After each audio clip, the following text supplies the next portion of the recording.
Bridge to Terabithia is the story of two young friends and the journey through their relationship. Set in rural America near Washington, Jesse Aarons encounters a friendship he never expected and one that will change him forever. Leslie Burke is educated and different from anyone in town. Through their friendship, the two encourage each other to be themselves. When tragedy strikes, the lives of each character changes forever, and the impact of their friendship becomes clear.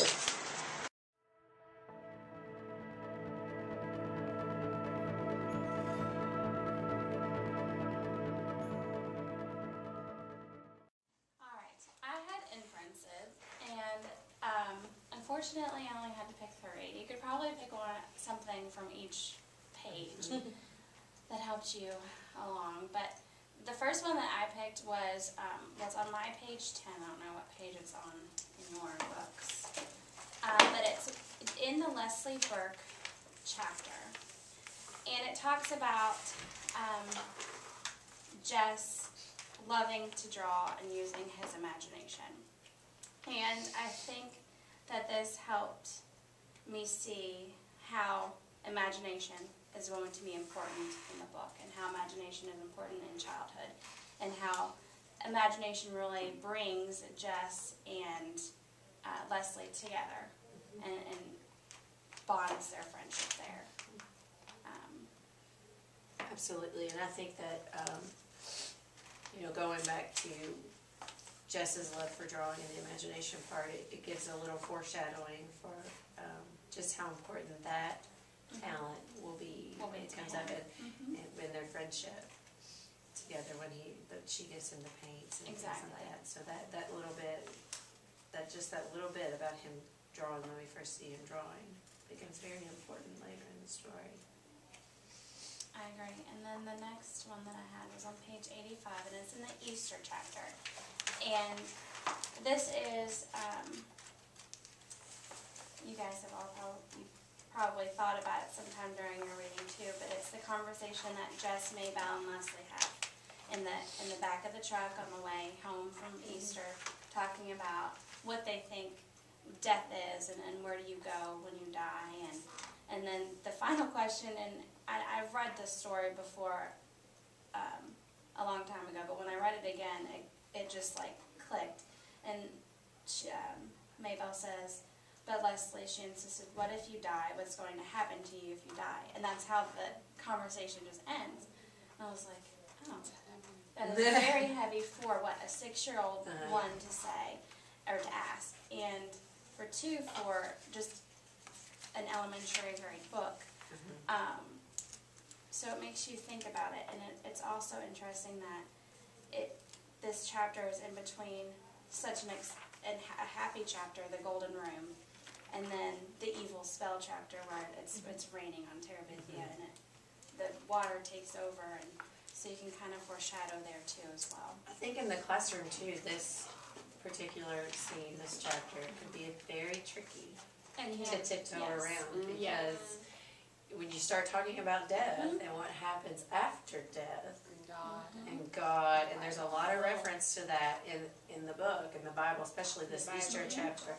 That can be a very difficult subject to get around in the classroom. Well, how would you do that in a Catholic school? In a Catholic school, we have more freedom to talk about it. You can talk about it. We can say, the Bible teaches us this is what happens after you die. But in a public school, you can't necessarily do it. So my concern would not be how I would do it. I would embrace it. I would say, Jesus gives us the comfort in knowing that we will go to heaven when we die, and we will live in His kingdom.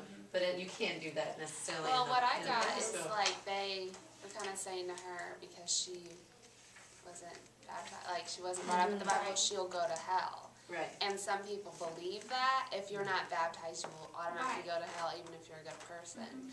And that's what would be hard with me, because I mean, personally, I'm baptized, but I believe that if you're a good person. And that's why I think this chapter would be so tricky in any school setting, really.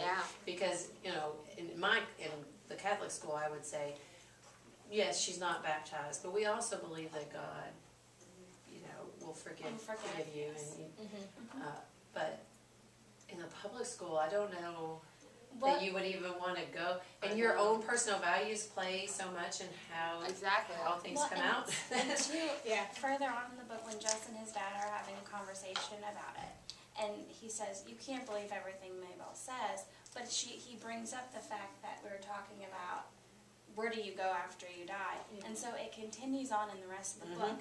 So that it's always there. It's always there. His dad even says, go around that little. I don't believe God would let that little girl go to hell or something. Yeah, he says you don't believe God would send no 6-year-old girl to hell. Yeah. Or 11-year-old girl to hell. Yeah. But how do you? So since it's in the rest of the book, a little bit. Yeah. How do you go? I mean, I know that you can touch on Jess is dealing with an inner emotions, and you can avoid that subject there. But how do you? Maybe you can talk to the principal. Because you might have students who come in and voice opinions. And this could be a very tricky subject for parents, especially if they aren't necessarily Christian, but they practice a different faith. This can be, talking about these kind of things could be very sensitive subjects for parents. So I think for me, it would be a good moment to reflect on our own values that maybe we don't necessarily share. Or maybe it's a good and that we can time to talk about, move it to writing or visualization. Write about it in your journal. In your own opinion. Right. And I think, I think that it's an important lesson, though, that you need to understand that people believe different things.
Expected the world, but it flew away from her reach, so she ran away in her sleep.